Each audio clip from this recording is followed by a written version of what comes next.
안녕하십니까 소마시네마. 그대들은 어떻게 살 것인가 리뷰를 좀 해보도록 하겠습니다. 방금 영화를 보고 와서 뭐 얘기를 하는데요. 그런 말 있죠. 그 뭐야, 내 해석이 틀리다고 반론이 있다면 당신 해석이 맞다. 그 말씀을 꼭 해드리고 싶습니다. 그냥 제가 별다른 참고 자료 없이 그냥 본대로의 감상을 늘어놓을 테니까요. 그렇게 이해해 주시면 좋을 것 같고요. 그대들은 어떻게 살 것인가는 뭐 잘 알려진 것처럼 1941년생인 미야자키 하야오 감독의 은퇴 번복 작품입니다. 마지막 작품이 이제 바람이 분다라고 하는 어, 미야자키 하야오의 그 부모님 이야기를 갖다가 좀 다루고 있었던 그런 얘기죠. 할아버지 얘기인가요? 좀 다루고 있었던 얘기였는데 그대들은 어떻게 살 것인가 이제 그 미야자키 하야오라는 감독의 세계의 되게 중요한 차지한 비행에 대한 동경 그리고 평화주의 같은 것들의 개념이 좀 있었는데 사실은 좀 그 전작들에 비하면 임팩트가 좀 없었던 것이 사실이고 해석의 여지가 있습니다. 논란이 좀 있었던 부분도 있습니다.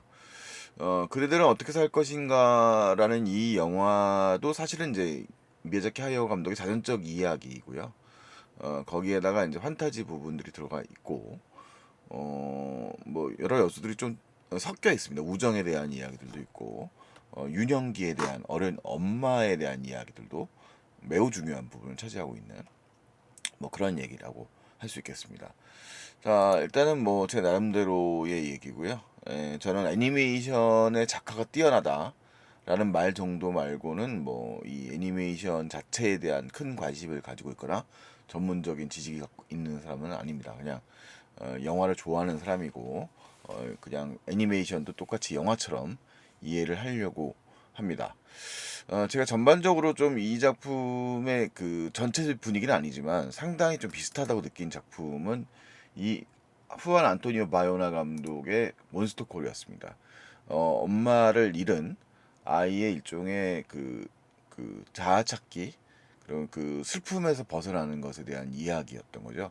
굉장히 감동적으로 봤던 영화였는데 이 그대들은 어떻게 살 것인가도 기본적으로는 엄마를 잃은 아이의 이야기라고 할 수 있겠습니다. 주인공이 되는 소년, 네, 이 소년이죠. 이 소년이 미키 마히토, 마키 마히토라고 이제 마히토라고 이제 극 중에서 불리우는 인물이고요. 이 인물이 사실은 이제 바로 미야자키 하야오의 그런 캐릭터와 유사한 인물이라고 할 수 있겠습니다. 모델이 된 인물이라고 말할 수 있을 것 같습니다. 이 실제 전개 자체가 그 미야자키 하야오의 실제 어머니는 이제 한 9년간 병환 때문에 이제 70대 돌아가셨으니까 뭐 계셨습니다만 9년간 거의 누워 계셨다고 합니다.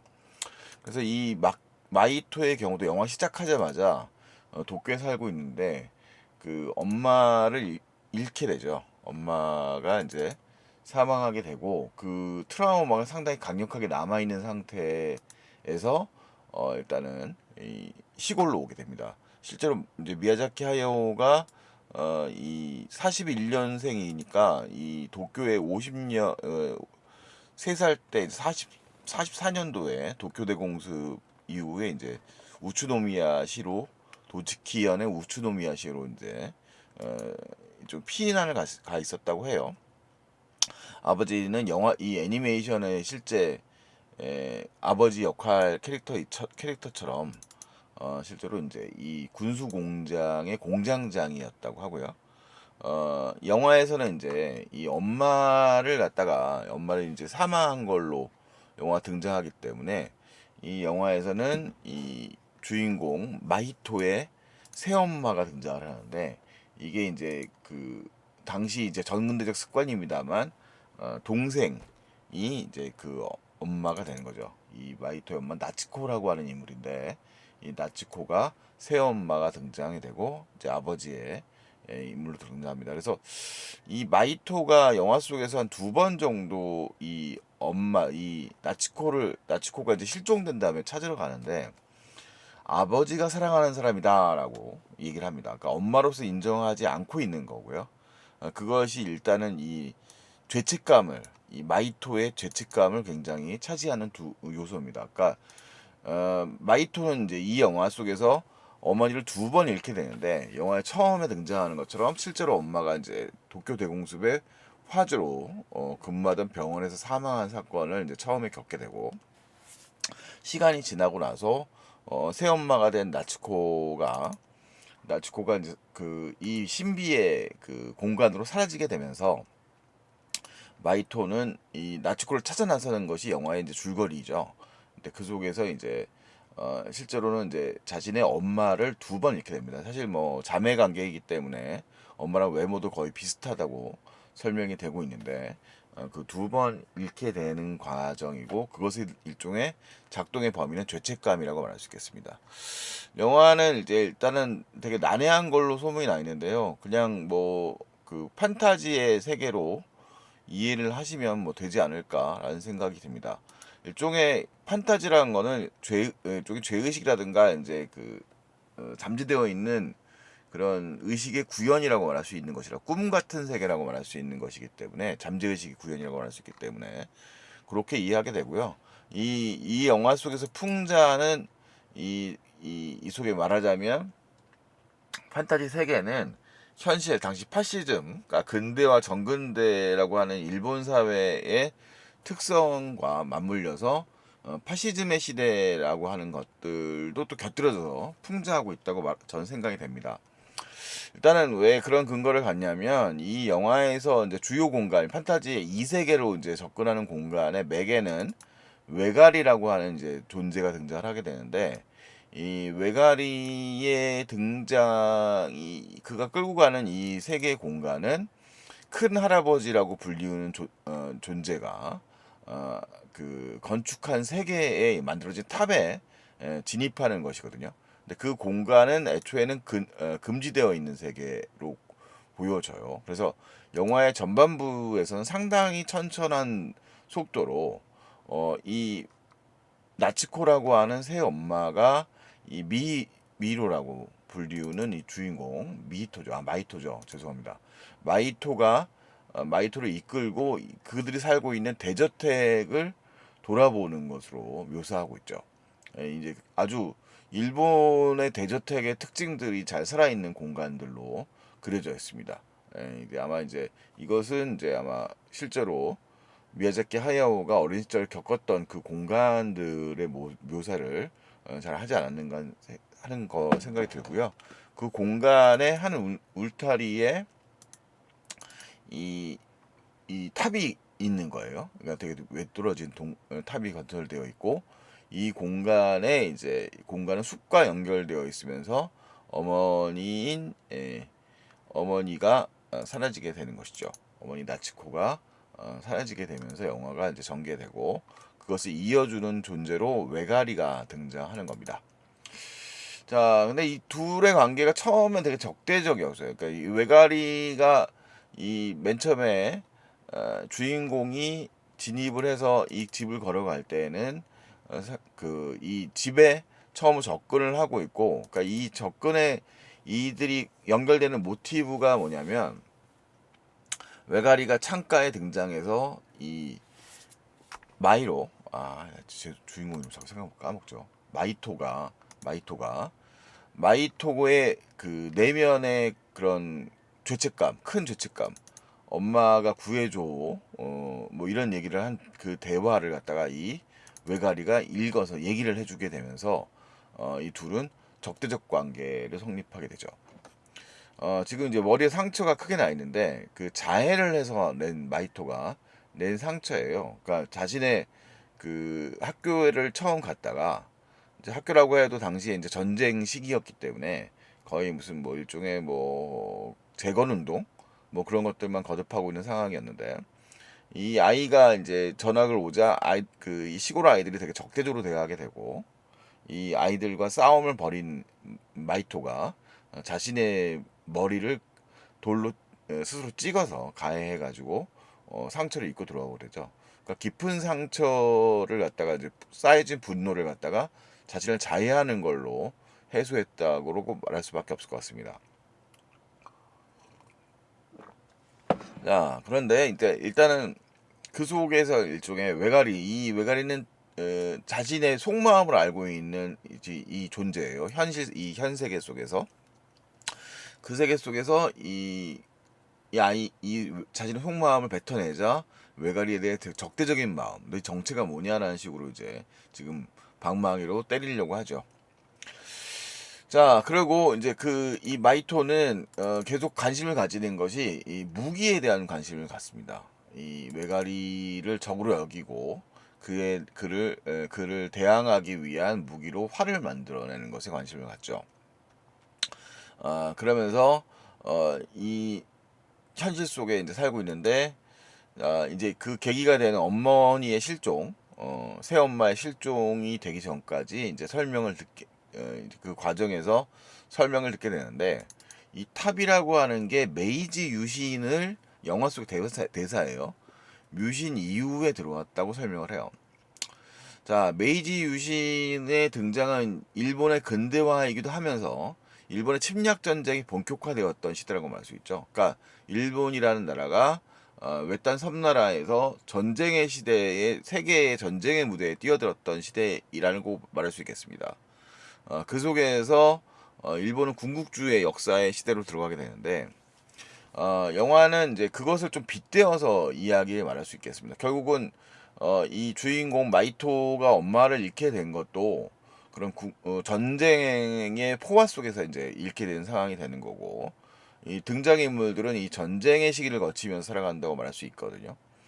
자, 그래서 이 영화에서 주인공은 우리가 미야자키 하야오의 영화에서 하늘로 나아간다, 그러니까 뭐 하울의 움직이는 성 같은 영화를 생각을 해보면 그런 이미지로 생각하기 쉬운데, 영화는 명계로 가요. 그러니까 죽음의 세계를 향해서 죽음의 세계를 여행하는 영화라고 말할 수 있겠어요. 여기서 이제 이 외가리와 함께 진입을 하게 되는데, 그 곁에는 이제 이 영화 속에 등장하는 또 일곱 명의 할머니들이 있죠. 이 저탑이 인간이 만든 게 아니라고 설명해주는. 그러니까 이 탑은 어디선가부터 날라온 그런 공간이죠. 그러니까 일반 대중들에게는 근대라고 하는 시간이 뚝 떨어져 있습니다. 그래서 이것은 이 시간의 경계라고 하는 측면은 이 아버지가 가지고 있는 복장에서도 좀 등장을 하는데, 아버지는 군수 공장의 공장장이지만 아들을 찾아 나설 때는 사무라이의 칼을 또 들고 움직인단 말이에요. 그 우리가 이제 일본도라고 하는 그 칼을 들고서 등장을 한단 말이죠. 자, 그 경계선에 있는 시대라고 말할 수 있겠죠. 자, 그래서 어쨌든 뭐 이건 지금 아까도 말씀드렸지만 이건 제 멋대로의 해석이니까요. 너무 많이 욕하지 말아주세요. 예. 자, 어쨌든 간에 그러면서 이 외가리와 함께 그 여행을 하게 됩니다. 요게 이제 그 아버지의 이미지죠. 아버지의 이 이미지의 모습을 가지고 이제 등장을 합니다. 자, 어쨌든 그 과정에서 대동하는 인물이 한 명 더 있는데요. 이 영화의 힌트가 되는 키리코라고 하는 인물이 등장을 합니다. 키리코는 영화 속에 지금 이 세계로 진입하는 장면에서는 그 할머니인 인물이에요. 예, 이 할머니 뒤에 숨어 있는 할머니가 이 타임라인이 다른 시간대에 동시에 기리코라고 하는 인물로 등장을 하는데, 영화에서는 할머니들이 7명이 등장을 합니다.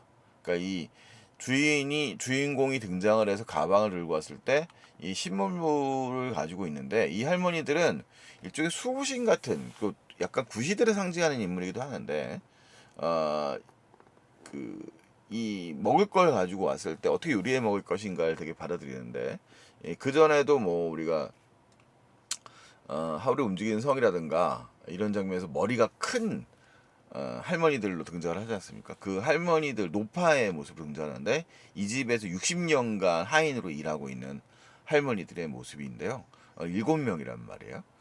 그럼 뭐 대략 이게 정확히 맞아떨어지는 건 아니고 그냥 제 해석에 불과합니다만, 아마 인간의 감정을 다루고 있는 칠정을 상징하는 인물이 아닐까 정도 생각하는데, 뭐 그렇게 막 그 7가지의 감정을 그대로 얼굴에 드러내는 스타일로 묘사하고 있진 않아서 뭐 꼭 맞아떨어진다고 할 수는 없을 것 같습니다. 그냥 단순하게 7명의 수호신이라는 정도고요. 라고 볼 수도 있을 것 같고요. 자, 어쨌든 이 과정을 거치면서 주인공인 이 주인공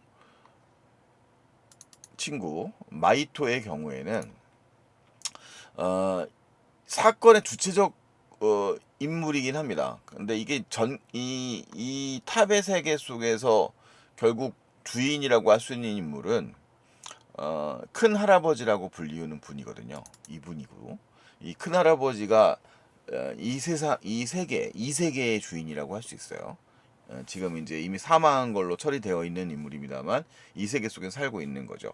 그러니까 이제 어차피 죽음의 공간이기 때문에 그렇게 살아가고 있고 이 키리코라고 하는 인물도 이 속에서 거의 유일하게 사냥을 해서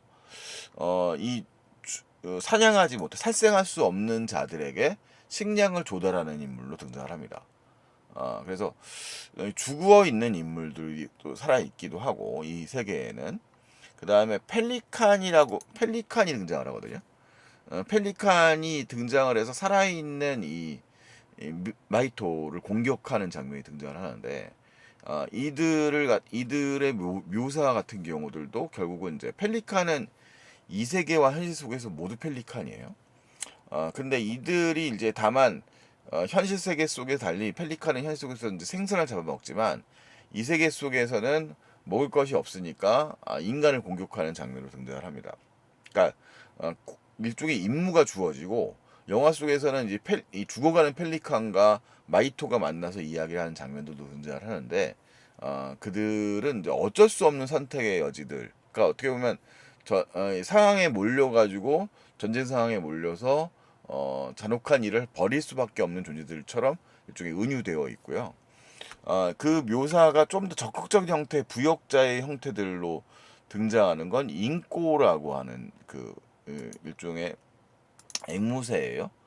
인꼬 대왕이라고 하는 존재가 영화 속에 등장을 하는데 이 존재는 권력을 찬탈하기 위해서 일종의 이 큰할아버지와 일종의 마스터죠. 큰할아버지와 일종의 대화를 시도하는 존재인데 이는 영화 속에서는 이제 무솔리니와 파시스트들 지도자들이 모티브로 형성됐다고 그러는데 일종의 좀 구체적인 형태로의 그 인간을 해치기 위한 그런 군대의 형태를 띠고 있거든요. 이것도 일종의 근데 이들이 이제 이 세계에서 현실 세계로 넘어오면서는 그냥 되게 무력한 평범한 그 앵무새가 돼버립니다. 그러니까 영화 속에서 묘사하고 있는 세계는 그 상황에 떠밀리거나 그 속에서 일종의 그러니까 인간에 대한 은유죠. 파시스트화 되어 있는, 그러니까 그 앵무새라고 하는 존재가 현실 속에서는 그냥 평범하고 평화롭잖아요. 근데 이 전란 상황 속에서 결국은 이제 무너져 버려 있는 인간의 형태들, 파시즘에 경도되어 있는 뭐 일본의 군국주의에 휩쓸려 다녔던 인물들로 묘사되는 측면들도 있고 영화 속의 전반부에는 전장터에 나가는 군인을 환송하는 일종의 대중들의 모습도 등장하는 걸로 봐서는 뭐 그런 은유가 아닐까라는 생각이 됩니다. 그러니까 이 세계가 명계라고 하는 것은 그러니까 이게 죽음의 세계라고 하는 거는 이 영혼의 형태들이라고 할 수 있는 이 존재 와라와라라고 불리는 존재 와루와루 와라와라의 존재도 마찬가지인데 이 존재가 결국은 이제 저 세상으로 현실 세계로 넘어오게 되면 아기가 된다는 거죠. 새로운 생명이 된다라고 이것은 영혼이라고 말할 수 있는 세계인 거예요. 자, 그 속에서 이 영화 속에 보면은 이 와라와라가 결국은 이제 이 아까 키리코가 사냥한 생선에 그러니까 이 세계 속의 생선의 내장들 같은 걸로 먹으면서 하늘을 날 수 있는 에너지를 갖게 되고 그 에너지가 떠오르는 순간에 먹을 게 없는 펠리칸들이 그들을 사냥하려고 하는 장면들이 등장을 합니다. 그 속에서 영화에서 이 등장하는 힘이라고 하는 인물이 등장을 하는데 희미는 불을 사용하는 에너지를 가지고 있는 소녀로 등장을 하죠. 영화 속에서 불의 화신이고요.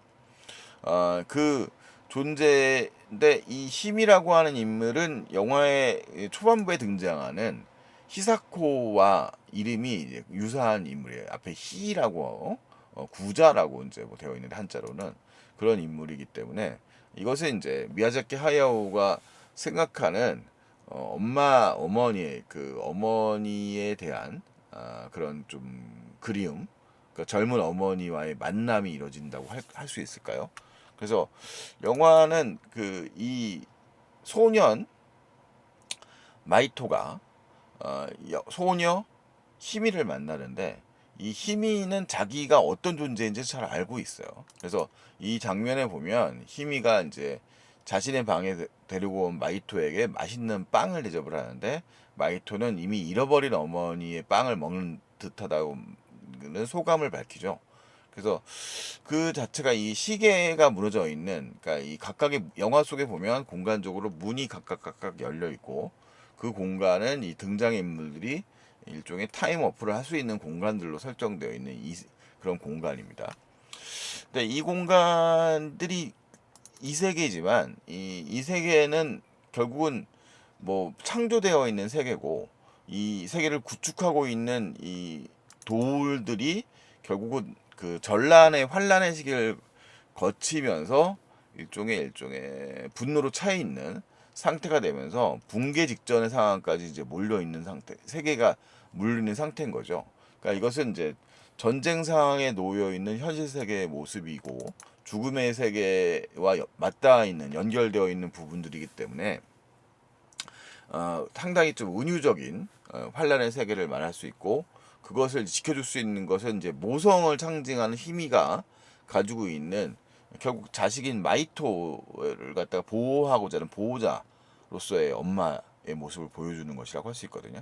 근데 그 속에서 이 마이토에게 이 큰할아버지는 일종의 마이토에게 이 저 혼돈에 빠진 전쟁에 빠진 세계 말고 이 세계를 어떻게 재구축할 수 없는가 라면서 아주 환란에 물들지 않은 분노에 물들지 않은 돌들을 잘 쌓는 것을, 그러니까 새로운 탑이죠. 그러니까 새로운 세계를 창조해 이 새로운 세계를 유지하고 잘 운용할 것을 제안합니다만 결국은 주인공 마이토는 도망가지 않기로 결심하는 겁니다. 자, 영화가 이제 붕 떠서 영화 전반적인 그 모험의 이야기들은 제가 설명을 길게 하지 않고 있는데요. 이 영화가 좀 혼란스럽다라고 하면 딱딱 떨어지지 않는 부분이 사실은 좀 있어요. 그러니까 이 주인공 마이토가 문제를 직접 해결하는 존재라고 보기는 사실은 어렵습니다. 이 마이토는 아까 말씀드렸던 것처럼 어머니를 잃었다는 죄책감, 구하지 못했다는 죄책감에 시달리고 있는 소년이고요. 그건 전쟁인 시기를 통과했던 소년이라면 누구나 겪었을 소년인 거예요. 그래서 자신의 어머니가 진짜 새엄마가 사라졌을 때 그것에 대해서 어쩌지 못한 상황이죠. 자신의 엄마라는 사실을 아직 인정하기 직전입니다. 이 어떻게 보면 이제 자기의 뭐라고 할까 한국식으로 따지자면 이모죠. 이모가 엄마가 된 건데 이제 이건 되게 전근대적인 이제 결혼 방식입니다. 한국에서는 이해되기가 사실은 좀 어려울 수도 있지만 20세기 중반까지의 이제 일본의 아직 전근대적 상황들의 풍습들이 남아 있다고 말할 수 있을 것 같은데 이 엄마가 잃어버리고 결국은 이제 이 엄마를 찾아 나서게 된다는 얘기인 거예요. 그 활동의 그 근원도 죄책감일 거고 그것을 해결하는 문제도 엄마를 찾아서 용서를 받는 것입니다. 그래서 이 영화에서 결국은 이제 이 치고는 자신의 새로운 생명이 태어나기 위해서 어떻게 보면 이 복잡한 현실 세계 속에서 도피하기 위해서 이 세계로 끌려왔다고 말할 수도 있을 것 같고 뭐 영화상에서 말하자면 끌려왔다기보다는 유혹받아서 왔을 수도 있겠습니다만 뭐 그것에 대해서 구체적 설명이 나와 있지는 않으니까 어쨌든 이 세계에 진입해 있는 거고요. 그 진입해서 안전하게 아이를 낳으려고 하는 거일 수도 있어요. 근데 이 영화 속에서도 병문안을 오기를 바라거든요. 이 아이가. 근데 이 아이는 사실 그 진심으로 병문안을 와서 입덧에 시달리는 자신의 새엄마를 찾아왔다기보다는 그냥 형식적으로 찾아왔던 거죠. 마음이 아직까지도 죽은 엄마를 갖다가 잊지 못하고 있는 상태였었던 거예요. 그래서 마이토가 먼저 사라졌을 때 이 새엄마는 활을 들고서 엄마를 구하기 위해 자신의 마이토라는 아이를 구하기 위해서 나서고 있지만 이 마이토는 이 활을 만들어서 외가리와 싸우려고 하는 모습으로 이제 등장을 하고 그리고 이제 이 활을 들고 이색에 진입하지만 초반부의 영화의 전반부 초반부에서 이 자신이 만든 약한 활들 제대로 된 활이 아니라 약한 활을 깨져버리게 되죠. 그래서 이 사실은 이제 이 할머니 중에서 아까 얘기했던 이 세계 속에서 이 일종의 이 세계 속에서 이 소년을 지켜주는 보호자 중에 한 명인 키리코가 담배를 요구하면서 담배를 자기한테 좀 가져다 주면 제대로 된 활을 찾아줄 수 있을 거라고 하지만 소년은 그것을 굳이 원하지 않습니다. 자기가 자기 힘으로 해결하려고 하는 모습이지만 그 활은 쉽게 부셔져 버리게 됩니다. 모험의 초반부에서. 그래서 이 소년이 특별하게 큰 활약상을 했다고 말하기는 어렵습니다. 근데 다만 센가치로의 행방불명에서 주인공이 자신의 이름을 내든 것이 중요했던 것처럼 소년은 그 엄마에게 그 자신을 어떻게 보면 밀어내는 날 사랑하지 않는다고 거부하는 엄마를 만나서 새엄마를 만나서 엄마라고 부를 수 있었던 순간을 통해서 아마 현실로 돌아갈 수 있는 그런 기반을 만들었다고 말할 수 있겠습니다. 그래서 영화는 상당히 이제 고도의 은유들이 상당히 많이 들어가 있는 영화라서 이렇게 영화 자체를 일관된 흐름으로 완벽하게 스토리텔링상으로만 이해하기 사실 좀 쉽지 않은 부분이 있고요. 영화는 상당히 이 미야자키 하야오의 세계를 구축하고 있는 다양한 인물들이 영향을 미쳤다고 해요. 이 큰 할아버지 역할은 이미 2018년도에 사망한 미야자키 하야오와 함께 스튜디오 지브리를 이끌어왔던 다카하타 이사오의 이미지를 따왔다고 하고 있고요. 그리고 이 영화에서 이 동반자가 되어 있는 건 평생 지브리를 같이 이끌고 오고 있는 그래서 이 세계에 대한 모험도 같이 할 수밖에 없는 친구로서의 아오사기 외가리 역할은 스즈키 토시오라는 지브리 실제 지금도 활동하신 프로듀서입니다. 그 분을 모티브로 해서 따왔다고 하죠. 그래서 어쨌든 간에 결국은 이 세상을 구원할 수 있는 것은 결국은 이 친구들 간의 우정이나 사랑 같은 것들, 인간 대 인간에 대한 믿음 같은 것들이라고 할 수밖에 없다는 거죠. 그래서 전 세대 이 영화의 질문은 사실은 이제 미야자키 하야오가 어렸을 때 받았던 어떤 책에 대한 제목을 따왔다고 합니다. 그들은 어떻게 살 것인가라는 제목은 그 제목을 따왔던 건데 그것은 동시에 아마 이 거장이 가지고 있는 후세대들에 대한 그런 질문일 수도 있을 것 같아요. 20세기의 그 중반부부터 살아서 41년생이니까요. 20세 현재까지 살아남은 이 나이든 거장인 나는 이렇게 살아왔는데 나는 이렇게 살아왔고 어떻게든 버티면서 현실에 돌아와서 살아가고 있는데 우리들은 이제 여러분들은 어떻게 살 것입니까? 라는 질문을 던지고 있는 영화인 거죠.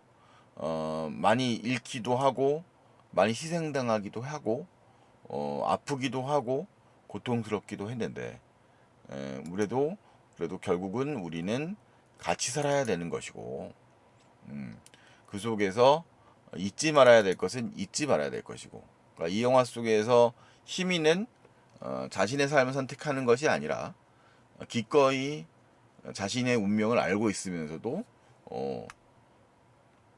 어떤 선택을 하게 됩니다. 그것을 사랑이라고 하는 것을 선택하게 되는 것이죠. 그래서 이 영화는 뭐 어떻게 보면 보편적인 이야기를 사실은 판타지라고 하는 경로를 통해서 상당히 좀 철학적인 그 여러 가지의 뭐 철학적이고 예술적인 그런 메타포들을 많이 다루고 있다고 생각이 돼요. 그러니까 삶과 죽음의 문제라든가, 그다음에 전쟁과 환란의 문제, 그다음에 뭐 여러 가지 그 소년의 성장서사 등 결국은 인간은 성장하고 있는 것이고 그것에 대한 여러 가지 은유들을 애니메이션이라고 하는 애니메이션의 미학으로 그것을 담아내려고 했던 영화가 아닐까라는 생각이 듭니다.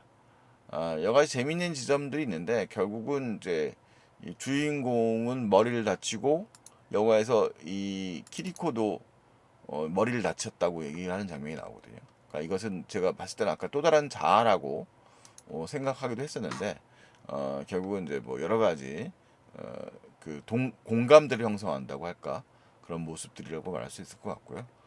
이 외가리의 성격적 변화들도 재미있습니다. 영화의 전반부에서는 마치 잡아먹을 것처럼 행동해왔고 배반자의 그런 얍삽바른 인물로 존재하는 외가리지만 결국은 끝까지 남아서 이 주인공 마이토에게 도움을 주거든요.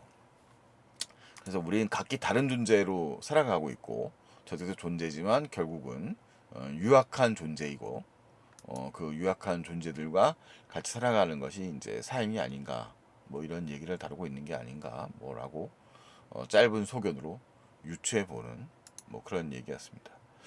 그렇게 뭐 사실은 이제 뭐 이 영화가 말하고자 하는 바들은 자전적인 이야기이면서 동시에 이제 그런 은유들이 상당히 많이 포함되어 있는 영화입니다만 뭐 그 자체의 감정에 충실하게 보시면 좋을 것 같고요. 뭐 한번 보지 말고 영화라는 게 일단 딱딱 떨어지지 않고 또 나름의 해석이 난무하면서 회자되었을 때 더 존재감을 발휘할 수 있는데 적어도 전편인 바람이 분다에 비해서는 조금 더 재밌는 요소들이 더 많이 있지 않을까라는 생각은 좀 들었습니다. 너무 이제 해석이 난무하게 뻔한 영화니까요. 뭐 저보다 더 훌륭한 분들이 워낙 많고 전문가들도 많으시니까 뭐 그 정도로 얘기를 해보도록 하죠. 뭐 생각나는 대로 그냥 인상 비평을 해보았습니다. 자, 다음에 또 다른 영화로 만나 뵙도록 하겠습니다. 안녕히 계십시오.